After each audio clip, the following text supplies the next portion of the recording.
Hi എല്ലാവർക്കും പുതിയൊരു വീഡിയോയിലേക്ക് സ്വാഗതം. നമ്മൾ നോക്കുന്നത് ലക്ഷ്മികാന്ത് ഇന്ത്യൻ പൊളിറ്റിയുടെ 11ാമത്തെ ചാപ്റ്ററാണ് basic structure of the constitution. നമ്മൾ ഇതുവരെ പഠിച്ച പലയിടങ്ങളിലും ബേസിക് സ്ട്രക്ചറിനെ കുറിച്ച് കേട്ടിട്ടുണ്ടായിരുന്നു. ഒരുപാട് സ്ഥലങ്ങളിൽ നമ്മളത് ഡിസ്കസ് ചെയ്യുകയും ചെയ്തു. എന്തൊക്കെയാണ് ബേസിക് സ്ട്രക്ചർ കൊണ്ട് ഉദ്ദേശിക്കുന്നത്, എന്തൊക്കെയാണതിൽ ഇൻക്ലൂഡഡ് ആയിട്ടുള്ളത്, എങ്ങനെയാണത് എമർജ് ചെയ്തു വന്നത് എന്ന് നമുക്ക് നോക്കേണ്ടതായിട്ടുണ്ട്. 1950 ഇന്ത്യൻ ഭരണഘടന കമൻസ്മെൻറ്റ് ചെയ്യുന്നത്. ഇതിന് ഒരു വർഷത്തിന് ശേഷം സുപ്രീം കോടതിയുടെ മുന്നിലെത്തിയൊരു ചോദ്യമായിരുന്നു ആർട്ടിക്കിൾ 368, അതായത് കോൺസ്റ്റിറ്റ്യൂഷൻ അമെൻഡ് ചെയ്യാനുള്ള പ്രൊവിഷൻസ്. ഇതുപയോഗിച്ചുകൊണ്ട് ഫണ്ടമെൻ്റൽ റൈറ്റ്സ് അല്ലെങ്കിൽ മൗലിക അവകാശങ്ങൾ അമെൻഡ് ചെയ്യാൻ സാധിക്കുമോ ഇല്ലയോ എന്നുള്ളത്. അത്തരത്തിൽ വന്ന ആദ്യത്തെ കേസായിരുന്നു ശങ്കരി പ്രസാദ് കേസ്. 1951 ആദ്യത്തെ കോൺസ്റ്റിറ്റ്യൂഷൻ അമെൻമെൻറ്റ് ആക്ട് വരുന്നത്.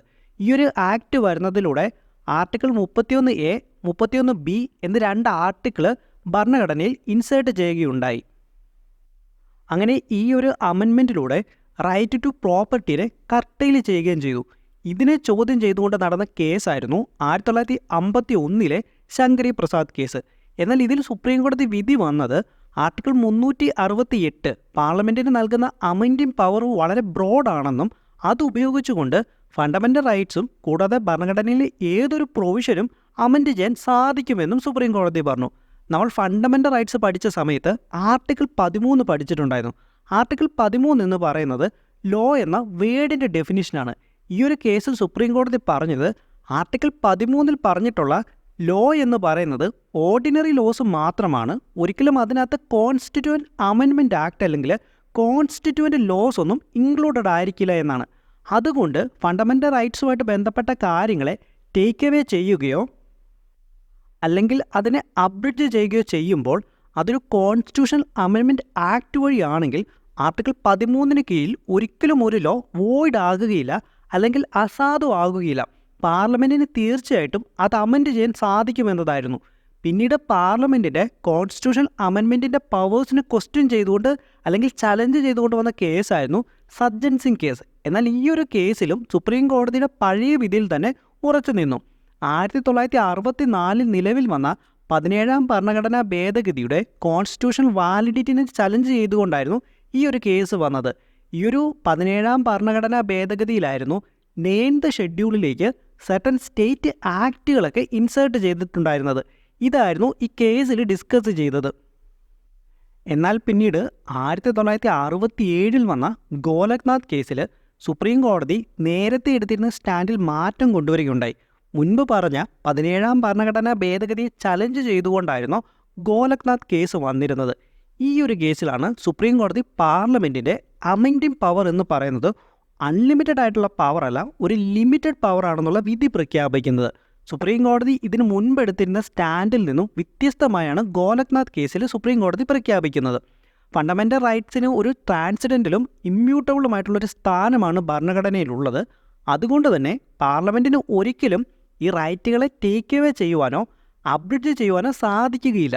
ഒരു കോൺസ്റ്റിറ്റ്യൂഷൻ അമെൻമെൻറ്റ് ആക്ട് എന്ന് പറയുന്നത് ആർട്ടിക്കിൾ 13 ലോ എന്ന വേർഡിനുള്ളിൽ തന്നെ ഇൻക്ലൂഡഡ് ആണെന്നും അതുകൊണ്ട് തന്നെ ഫണ്ടമെൻ്റൽ റൈറ്റ്സിൻ്റെ വയലേഷൻ ആകുമെന്നും കൂടാതെ ആർട്ടിക്കിൾ 13 പ്രകാരം വോയിഡ് ആകുമെന്നും സുപ്രീം കോടതി പ്രഖ്യാപിച്ചു.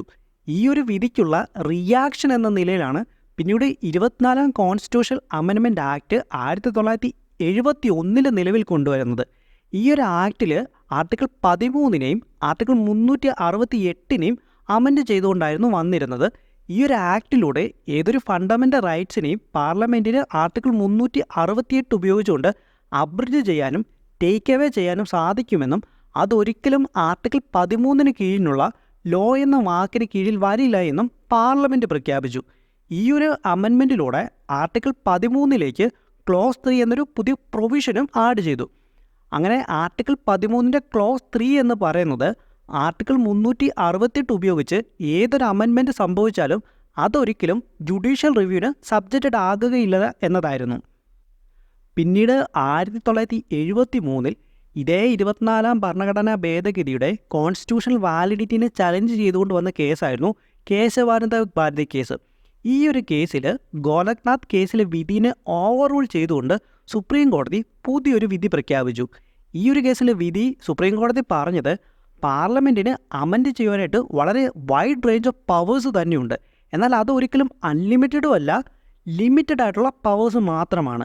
അപ്പോൾ ഈ ഒരു റേഞ്ച് ഓഫ് പവർ ഉപയോഗിച്ചുകൊണ്ട് പാർലമെൻറ്റിന് തീർച്ചയായിട്ടും കോൺസ്റ്റിറ്റ്യൂഷൻ അമെൻഡ് ചെയ്യുവാനായിട്ട് സാധിക്കും, ഇൻക്ലൂഡിങ് നമ്മുടെ ഫണ്ടമെൻ്റൽ റൈറ്റ്സ് ഉൾപ്പെടെ. പക്ഷേ ആ കൂടെ തന്നെ പുതിയൊരു കാര്യം കൂടെ ഈ വിധിയിലൂടെ സുപ്രീം കോടതി ആഡ് ചെയ്തു. അതാണ് basic structure of the constitution. പാർലമെൻറ്റിന് തീർച്ചയായിട്ടും കോൺസ്റ്റിറ്റ്യൂഷണൽ അമെൻമെൻറ്റ് ആക്റ്റുകൾ മുന്നോട്ട് കൊണ്ടുവരാം, എന്നാൽ ബേസിക് സ്ട്രക്ചറിനെ അൾട്ടർ ചെയ്യുന്ന ഓരോ കാര്യങ്ങളും ഇനേബിൾ ചെയ്യാൻ പാടില്ല എന്ന് സുപ്രീം കോടതി പറഞ്ഞു. അതിനുള്ള പവേഴ്സ് പാർലമെൻറ്റിന് ഇല്ല എന്ന് തന്നെ സുപ്രീം കോടതി അന്ന് പറഞ്ഞു. ഇതിലൂടെ ഉദ്ദേശിച്ചത് ബേസിക് സ്ട്രക്ചറിൻ്റെ ഭാഗമായിട്ടുള്ള ഫണ്ടമെൻ്റൽ റൈറ്റ്സിനെ ഒരിക്കലും അബ്രിഡ്ജ് ചെയ്യുവാനോ ടേക്ക് അവേ ചെയ്യുവാനോ പാർലമെൻറ്റിന് സാധിക്കുകയില്ല എന്നാണ് സുപ്രീം കോടതി പറഞ്ഞത്. പിന്നീട് 1975 വന്ന ഇന്ദിരാ നെഹ്റു കേസിൽ സുപ്രീം കോടതി ബേസിക് സ്ട്രക്ചറിനെ റീഅഫയർമെൻറ്റ് ചെയ്യുകയും അപ്ലൈ ചെയ്യുകയും ചെയ്തിട്ടുണ്ട്. ഈ ഇന്ദിരാ നെഹ്റു കേസിൽ സുപ്രീം കോടതി 1975 വന്ന 39ാം ഭരണഘടനാ ഭേദഗതിയുടെ പല പ്രൊവിഷനുകളും ഇൻവാലിഡായിട്ട് പ്രഖ്യാപിക്കുകയുണ്ടായി. ഈ സമയത്താണ് ഇന്ദിരാഗാന്ധിയുമായിട്ട് ബന്ധപ്പെട്ട ഇലക്ഷൻ ഡിസ്പ്യൂട്ടുകളൊക്കെ വരുന്നത്. നമുക്കറിയാലോ, പിന്നീട് ഇതിൻ്റെ ഭാഗം പിടിച്ചിട്ടാണ് ഇന്ത്യയിൽ ആ ഒരു സമയത്ത് അടിയന്തരാവസ്ഥയൊക്കെ വരുന്നത്. അന്ന് ഇന്ദിരാഗാന്ധിയുടെ ആ ഒരു ഇലക്ഷൻ ഇൻവാലിഡായിട്ട് പ്രഖ്യാപിക്കുകയും പുറത്തു പോകേണ്ടതായിട്ടുള്ള സാഹചര്യങ്ങളിലേക്കൊക്കെ വരുന്നുണ്ട്. അങ്ങനെ അതിൻ്റെ ഫലമായിട്ട് അന്ന് കൊണ്ടുവന്നൊരു കോൺസ്റ്റിറ്റ്യൂഷൻ അമെൻമെൻ്റ് ആയിരുന്നു 39ാം കോൺസ്റ്റിറ്റ്യൂഷൻ അമെൻമെൻറ്റ് എന്ന് പറയുന്നത്.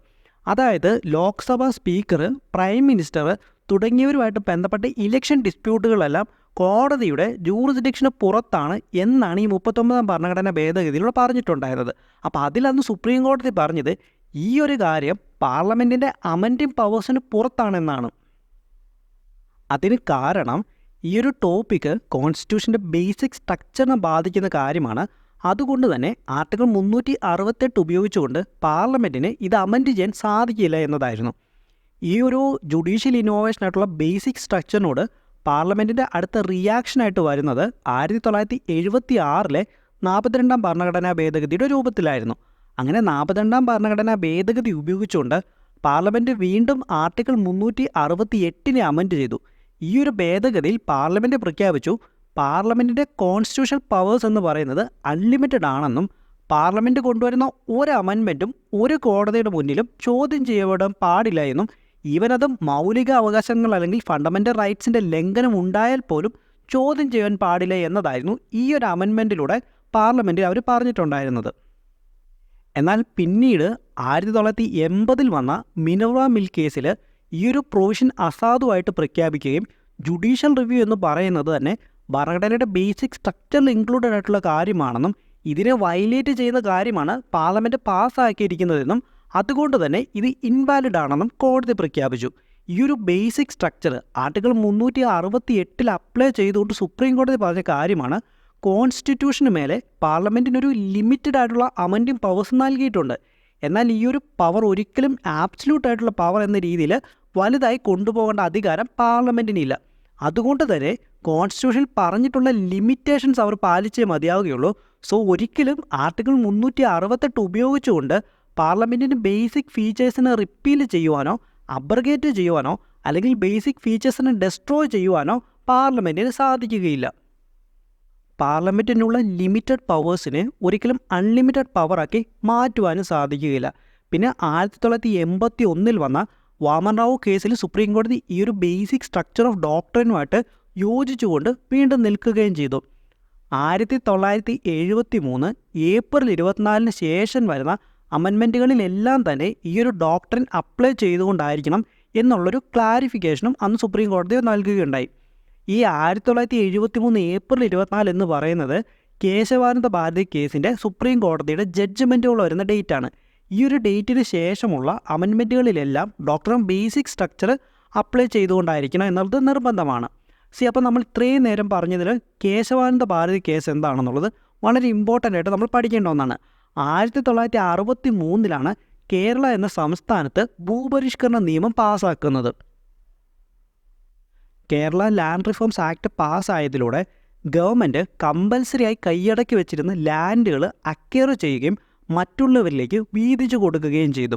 ഈ ഒരു ലാൻഡ് റിഫോംസ് ആക്ടിൻ്റെ ഇംപ്ലിമെൻറ്റേഷൻ വന്നപ്പോൾ കാസർഗോഡ് ജില്ലയിലെ ഇടനീർ മഠത്തിൻ്റെ ഒരുപാട് റിലീജിയസ് ആയിട്ടുണ്ടായിരുന്ന പ്രോപ്പർട്ടീസ് സർക്കാർ പിടിച്ചെടുക്കുകയും അവിടുത്തെ ജനങ്ങൾക്ക് വീതിച്ചു നൽകുകയും ചെയ്തു. അതിനെ തുടർന്ന് അവിടുത്തെ ശങ്കരാചാര്യരായിരുന്ന കേശവാനന്ദ ഭാരതി ഇത് ഫണ്ടമെൻ്റൽ റൈറ്റ്സിൻ്റെ വയലേഷൻ ആണെന്നും ആർട്ടിക്കിൾ 25, 26, 31 തുടങ്ങിയ ആർട്ടിക്കിൾസിനെ വയലേറ്റ് ചെയ്തുകൊണ്ടാണ് ഈ ഒരു ആക്ട് വന്നതെന്നും പറഞ്ഞുകൊണ്ട് അദ്ദേഹം സുപ്രീം കോടതിയെ സമീപിക്കുകയുണ്ടായി. സുപ്രീം കോടതിയുടെ ചരിത്രത്തിൽ തന്നെ ഏറ്റവും ലാർജസ്റ്റ് ആയിട്ടുള്ള ബെഞ്ചായിരുന്നു ഈ കേസ് കേട്ടത്. 13 ജഡ്ജസ് ആയിരുന്നു അതിലുണ്ടായിരുന്നത്. ലാൻഡ് റിഫോംസ് ആക്റ്റും ഫണ്ടമെൻ്റൽ റൈറ്റ്സിൻ്റെ വയലേഷനും ഒക്കെയാണ് ഇതിൽ ചർച്ച ചെയ്ത് തുടങ്ങിയെങ്കിൽ പോലും പിന്നീട് ഈ കേസ് അഡ്രസ്സ് ചെയ്യുന്ന ടോപ്പിക്കുകളുടെ റേഞ്ച് എക്സ്പാൻഡ് ചെയ്തുകൊണ്ടിരിക്കുകയും ഗോലക്നാഥ് കേസിലെ ആർട്ടിക്കിൾ 368 ഇൻ്റർപ്രിട്ടേഷനും ആർട്ടിക്കിൾ 368, ആർട്ടിക്കിൾ 25, ആർട്ടിക്കിൾ 29 തുടങ്ങിയ ആർട്ടിക്കിൾസിൻ്റെ ഇൻ്റർപ്രിട്ടേഷനിലേക്കും ഈ കേസ് നീണ്ടുപോകണം. നീണ്ടുനിന്ന 68 ഹിയറിങ്ങുകൾക്ക് ശേഷം അവസാനം 1973 ഏപ്രിൽ 24 703 പേജുകളുള്ള ഒരു ജഡ്ജ്മെൻറ്റ് ഇതിൽ വരികയും വളരെ ചുരുങ്ങിയൊരു ഭൂരിപക്ഷത്തോടെ ഈ കേസിൽ വിധി പുറത്തു വരുന്നത്. 7:6 എന്ന രീതിയിലായിരുന്നു ഇതിൻ്റെ ഭൂരിപക്ഷം വന്നത്. ഇതിൽ മെജോറിറ്റി പറഞ്ഞത് കോൺസ്റ്റിറ്റ്യൂഷൻ്റെ പ്രിയാമബിളിൽ സിറ്റിസൺസിന് ഗ്യാരണ്ടി ചെയ്ത് കൊടുത്തിട്ടുള്ള കാര്യങ്ങൾ നിറവേറ്റുന്നതിനായിട്ട് അവരുടെ സോഷ്യോ എക്കണോമിക് ഒബ്ലിഗേഷൻസ് ഫുൾഫിൽ ചെയ്യുന്നതിനായിട്ട് പാർലമെൻറ്റിന് ഇന്ത്യൻ കോൺസ്റ്റിറ്റ്യൂഷൻ്റെ ഏതൊരു പ്രൊവിഷൻ വേണമെങ്കിലും അമെൻഡ് ചെയ്യാമെന്നുള്ളതായിരുന്നു. അങ്ങനെയൊക്കെ ആണെങ്കിലും ഈ ഒരു അമെൻമെൻറ്റ് കോൺസ്റ്റിറ്റ്യൂഷൻ്റെ ബേസിക് സ്ട്രക്ചറിനെ അൾട്ടർ ചെയ്യാൻ പാടില്ല എന്ന് മെജോറിറ്റി പറഞ്ഞു. മൈനോറിറ്റി പറഞ്ഞത് പാർലമെൻറ്റിൻ്റെ അമെൻഡിങ് പവർ എന്നുള്ളത് അൺലിമിറ്റഡ് ആണെന്നുള്ളത് പറഞ്ഞു. എന്നിരുന്നാലും ഈ ഒരു വിധിയുടെ അവസാനം പറഞ്ഞു 24ാം ഭരണഘടനാ ഭേദഗതി എന്നുള്ളത് എൻറ്റയർലി വാലിഡ് ആണെന്നും എന്നാൽ 25ാം ഭരണഘടനാ ഭേദഗതിയുടെ ചില ഭാഗങ്ങൾ ഇൻട്രാവൈസും മറ്റ് ചില ഭാഗങ്ങൾ അൾട്രാവൈസുമാണെന്നുള്ളത് പറഞ്ഞു. അൾട്രാവൈസ് എന്നാൽ കോൺസ്റ്റിറ്റ്യൂഷൻ ലംഘിക്കുന്നത് എന്നുള്ളതാണ്. എന്തുകൊണ്ടാണ് Keshavananda Bharati versus state of Kerala ഇത്ര പ്രധാനപ്പെട്ടതാകുന്നതെന്നാൽ ഇത് ഭരണഘടനയുടെ സ്റ്റെബിലിറ്റിനെ കൂട്ടി എന്നുള്ളതുകൊണ്ടാണ്. ഈ ഒരു കേസിലെ പെറ്റീഷണറായിരുന്ന കേശവാനന്ദ ഭാരതി പാർഷ്യലി ഈ ഒരു കേസിൻ്റെ വിധി വരുന്നതോടുകൂടി തോക്കുകയാണ് ചെയ്യുന്നത്. എങ്കിൽ പോലും ഈ ഒരു കേസിൽ വന്ന സുപ്രീം കോടതി ജഡ്ജ്മെൻറ്റ് ഇന്ത്യൻ ഡെമോക്രസിയുടെ സേവിയറായിട്ട് മാറുകയാണ് ചെയ്യുന്നത്. കോൺസ്റ്റിറ്റ്യൂഷന് അതിൻ്റെ സ്പിരിറ്റ് നഷ്ടപ്പെട്ടു പോകുന്നതിൽ നിന്നും പ്രിവെൻറ്റ് ചെയ്യുകയും ചെയ്തു. Keshavananda Bharati case fundamental right case എന്ന പേരിലും വളരെ പോപ്പുലറാണ്. കാരണം ഇതിൽ ജുഡീഷ്യറിയും ഗവൺമെൻറ്റും തമ്മിലുള്ള വളരെ സീരിയസ് ആയിട്ടുള്ള കോൺഫ്ലിക്റ്റുകളായിരുന്നു ഈ ഒരു കേസിൻ്റെ സമയത്ത് നടന്നിട്ടുണ്ടായിരുന്നത്.